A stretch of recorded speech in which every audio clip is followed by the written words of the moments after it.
السلام علیکم ورحمۃ اللہ وبرکاتہ۔ سعاد آن لائن اکیڈمی کے زیر اہتمام فہم شعبان کورس، سبق نمبر 12، شب برات کے اعمال۔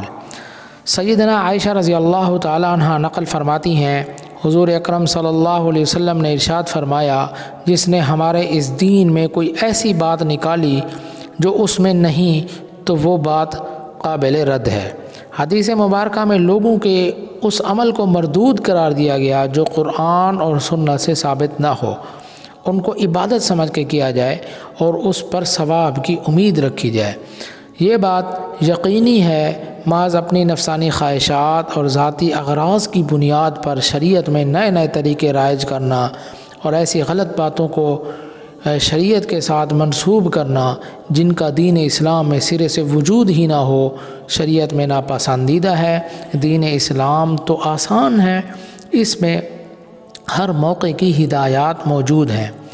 حدیث کے الفاظ فی امرنا اور ما لیس منہ سے اس طرف اشارہ ہے، اگر دین کے اندر کوئی چیز پیدا نہ کی گئی ہو بلکہ لوگوں کے مصالح کے لیے کوئی ایسی چیز بنائی جس کا نہ دین کا حصہ سمجھا نہ اس کو کار ثواب سمجھا، اور پھر وہ چیزیں قرآن اور سنت کے منشا کے خلاف بھی نہیں ہیں، تو ان پر کوئی مواخذہ نہیں ہے اور نہ ان پر کوئی نکیر قائم کی جا سکتی ہے۔ شب برات میں بعض اعمال مسنون، مثلا رات میں نفل عبادت کرنا، پھر دن میں روزہ رکھنا، موقع مل جائے تو چپکے سے قبرستان جا کر مردوں کے لیے دعا خیر کرنا، بعض امور قابل ترک ہیں، مثلا آتش بازی ہے، نفل کی جماعت کرنا، قبرستان میں جمع ہو کر تقریب کی صورت بنانا، حلوے کا التظام کرنا وغیرہ۔ یہ وہ امور ہیں جو قرآن اور سنت سے ثابت نہیں ہیں اور عوام میں رائج ہو گئے ہیں، وہ سب ترک کرنے کے قابل ہیں۔ اسی طرح بعض علاقوں میں حضرت اویس قرنی کے نام اس رات میں فاتحہ کا التظام کسی دلیل سے ثابت نہیں ہے۔ اگر یہ چیزیں ثواب ہوتی تو ضرور قرآن، سنت، اجماع، قیاس، مجتہدین سے ثابت ہوتی۔ جب ثابت نہیں تو پھر ان کو ثواب اور دین کا کام سمجھنا بدعت ہے۔ مسجد میں جمع ہو کر عبادت کرنا، خاص اس رات میں لوگوں کا مساجد میں جمع ہو کر اجتماعی عبادت کرنا درست نہیں۔ بہتر یہی ہے اپنے اپنے مقام پر تلاوت، نوافل میں مشغول رہیں۔ البتہ اگر مسجد کے ماحول میں عبادت کرنے میں جی لگتا ہے تو مسجد میں کر لے۔ صلاۃ التسبیح کی جماعت کرنا، بعض لوگ 15 شعبان کی رات شب برات میں صلاۃ التسبیح کی جماعت کرتے ہیں، جبکہ یہ نفلی نماز ہے جس کا کرانا ثابت نہیں۔ شریعت نے عبادت کو جس انداز میں مشروع کیا ہے اس کو اسی طریقے سے ادا کرنا مطلوب ہے۔ شریعت نے نماز پنجگانہ، جمعہ اور عیدین وغیرہ کو باجماعت ادا کرنے کا حکم دیا ہے، لیکن یہ نوافل کو انفرادی عبادت تجویز کیا ہے، اس لیے کسی نفلی نماز، خاص صلاۃ التسبیح ہو یا کوئی اور، جماعت سے ادا کرنا منشائے شریعت کے خلاف ہے۔ اس لیے حضرات فقہا نے نماز نفل کی جماعت کو، جبکہ مقتدی 2 سے زیادہ ہوں، مکروہ لکھا ہے۔ خاص راتوں میں اجتماعی نماز ادا کرنے کو بدعت قرار دیا ہے، اس لیے صلاۃ التسبیح کا جماعت سے ادا کرنا صحیح نہیں۔ صلاۃ التسبیح نفلی نماز ہے، اس کی جماعت حنفیہ کے مسلک کے مطابق مکروہ تحریمی ہے، لہٰذا یہ نماز تنہا پڑھی جائے۔ نماز کی نوعیت اور شبینے کا حکم، شب برات میں بلا کسی قید اور خصوصیت کے مطلق نماز کا ثبوت ہے۔ ہر شخص اپنے طور پر عبادت کرے جس میں نماز یا کسی رسم اور حیت مخصوصہ کی پابندی نہ ہو، یہ مستحسن عمل ہے۔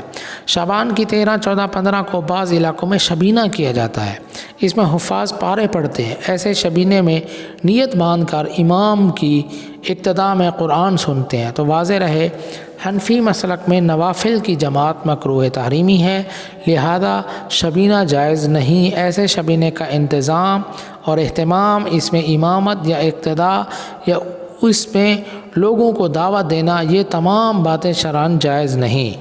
مساجد میں چراغاں کرنا، لیلۃ القدر اور لیلۃ البرات میں ساری رات مسجد میں روشنی کرنا اور وہ بھی ضرورت سے زیادہ کرنا ثابت نہیں، یہ شرعاً ناجائز اور حرام ہے، جیسا کہ فقہ کی کتابوں میں لکھا ہوا ہے۔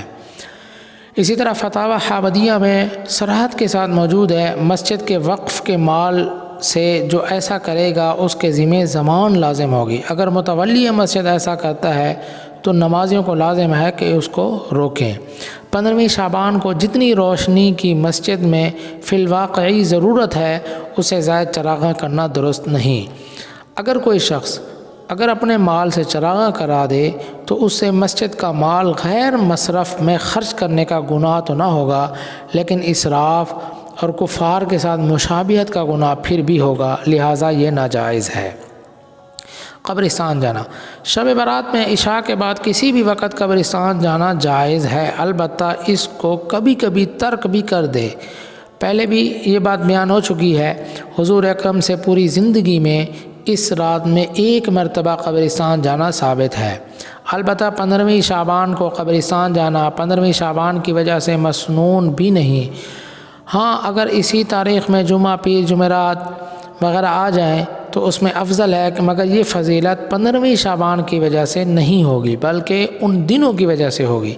شب برات میں کھانا تقسیم کرنا، اس رات میں کھانا تقسیم کرنے کے بارے میں بھی کوئی روایات نظر سے نہیں گزری، البتہ اس شب کی فضیلت غروب آفتاب سے طلوع فجر تک ہے، اس لیے مغرب اور عشاء کے درمیان ہی عبادت کر لی جائے۔ اللہ تعالیٰ توفیق دے تو اس کے بعد بھی کر لے، ورنہ آرام کر لے۔ لوگوں میں مشہور ہے کہ رات 12 بجے شروع ہوتی ہے اور یہ بھی اصل بات ہے۔ قبروں پر روشنی اور اگربتی جلانا، اس رات میں قبروں پر روشنی کرنا، اگربتی جلانا یہ جہالت کی رسم ہے جس سے بچنا ضروری ہے۔ السلام علیکم ورحمۃ اللہ وبرکاتہ۔